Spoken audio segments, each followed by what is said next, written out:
Okay, cool. So, 2 power-ups, Super Jump, Super Speed. I am ripping those names directly from the game Marble Blast. So that's definitely a candidate on that one. So what do we want it to do? So we have our ball right here, and then we're going to have our power-up sitting above the ground somewhere, just floating. Preference, you could put it on the ground as well.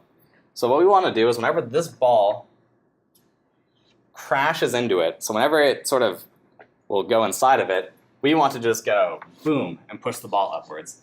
As simple as that. And that will mean we can just say boom, push it upwards. Wherever the player is going, they're going to keep moving in that direction. We're just going to push them up and give them a little bounce.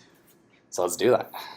Cool. So similar to last time, we are going to be making some scripts. So we have our assets folder. I left it really ugly for you guys, so you'll have to forgive me. But we can actually organize this. So if we right-click here, or if we click on the Create one, so I'm going to right-click. See, we have our Create menu. You can go all the way up and create a folder. So I'm going to name this folder Scripts, like that. These folder names don't matter at all. It's simply for organization, in this case. So I can take the scripts that I had previously. So you can see I had like roller model, camera follow, press Control or Command to select multiple. And then I'm going to drag them all into the scripts folder. Just to keep it a little bit more organized. That's usually a good idea. And then we can do the same thing with our materials and prefabs. So I'm going to blast through that real quick just so it's easier on your guys' eyes. You guys don't have to do this. So you can say materials. Bam. Drag all those into that folder. Create folder. And let's make a prefabs folder.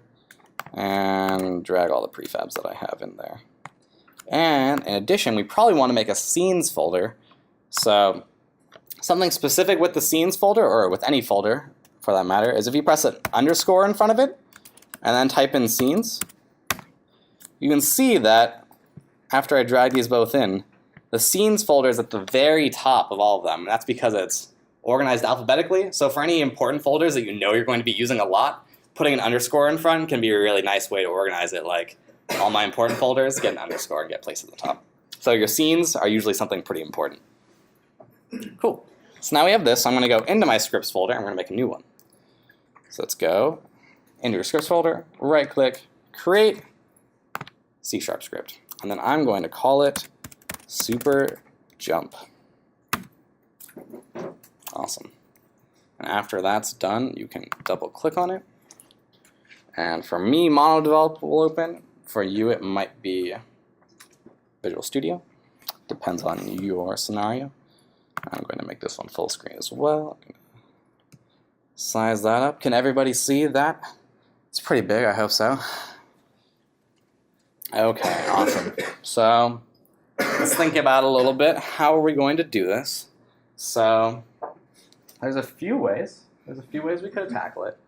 I'm actually going to use the stuff that we learned from last week to leverage that to use this one.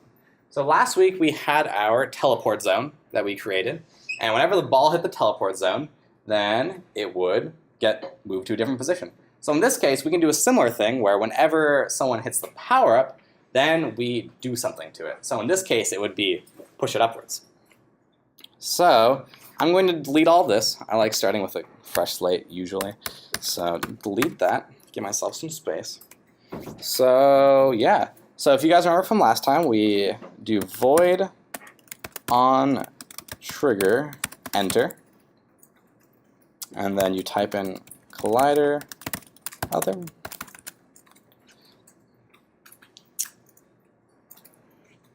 Does everybody remember what this function does, or does anyone want me to clarify it again? For sure. So with this, we have, so this object, whatever is going to have SuperJump on it, so say we have our power-up right here. So we're going to take our script right here, SuperJump, let's call it SJ, or sj.cs for C#. So we're going to take this and we're going to put it on our power-up. So once we've placed on our power-up, this script now has access to everything on it. In addition, on our box right here, we're going to have what's called a trigger. So we're going to have a trigger as well. that's going to be on the box too. And what the trigger does is whenever something like the ball moves over the trigger, so whenever they collide like this, whenever they sort of intersect, then it's going to send the ball to this. So it's going to take the ball right here, and it's going to say, okay, like, here you go, like, boom, pass it in to on trigger, enter.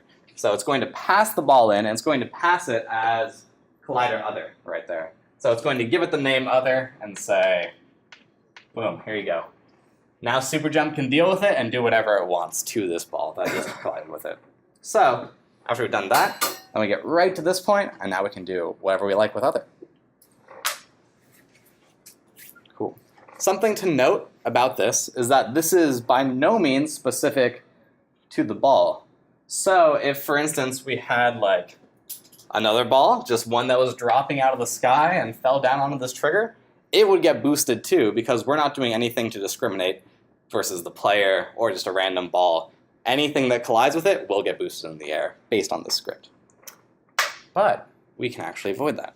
So I personally want to make the SuperJump power-up only affect the player. That's my decision. If you don't want to do that, cool.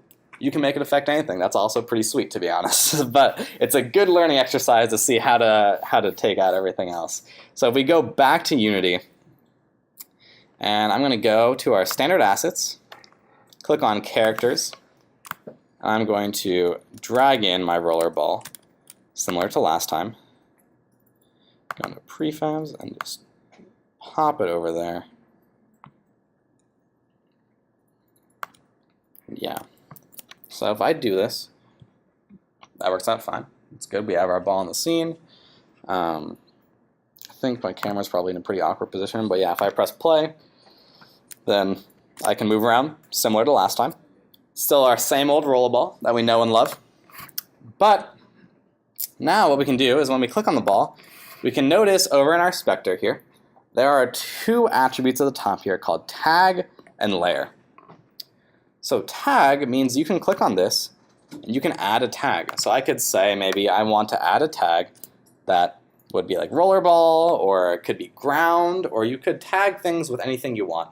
So it's mostly for organizational and for purposes like what we're about to do. So if you see, our rollerball is actually already tagged with player as a tag. That's pretty descriptive. That's a good tag to start out with. So what we can do back in the code is we can write what's called an if statement to check what's happening. So the way you write this is you put if and then an open parentheses like that. And then you're going to say other dot, so this means on other, so on this ball, we're going to check something, and we're going to say compare tag. And then inside of that, we're going to put player, exactly like it's spelled on the other one. So it has to have a capital P, otherwise it won't be able to detect it. It is case sensitive. So if other.compare tag player, and then you're going to put an open bracket and a close bracket there. That is just to let it know that everything, I guess I'll go from the start. So we have an if statement. The way it goes is we have something like this. So we have if, and then we have a big dot, dot, dot inside of it. So there's something in here. And all we really need to know is that inside of here, it can either be true or it can be false. And both of those can go inside there depending on whatever you put in, right? So you could just write if true, and that would work out just as fine. In this case, we want to do if other.compare tag player. So that's not really the most intuitive thing, but what it means is that when the object that gets passed in has the tag player, that's going to return true. When it doesn't, it's going to return false. So what happens in an if statement is if it is true, then it's going to go and pop into whatever you put inside of those curly braces, and it's going to do it. If it's false, it's going to skip over it and not do anything, at least for now. So that's sort of the idea. that's why we want to check if the tag is player. If it is, then we want to do everything inside of this if statement. Any questions about the logic behind that or any confusion? Cool. So what we want to do is, if it's the player and it's collided with us, it's gone inside of our trigger, then we want to push it upwards. So the way we do that is we get access to the rigid body, similar to last time, which handles all the physics on an object. So the way we're going to type this is we're going to say rigid body RB. RB is any name you like. I'm going to call it RB. And we're going to say equals other dot get component rigid body. I'm going to just blast that. I'll leave that up there. So this is the same thing that we did last time with our teleport zone script when we made the rigid body sleep after we teleported it. We're grabbing the rigid body again. And then this time we're going to do, and we did this a little bit at the end, but you're going to type in add force. Cool. And then after that, we're going to type in vector 3. So a three-dimensional vector, a three-dimensional arrow, and then you can just say dot up. So we're just going to say we want to get a vector that points directly up, because that's where we want to push the player. We just want to push them up. So this is the easiest way to get a vector like that.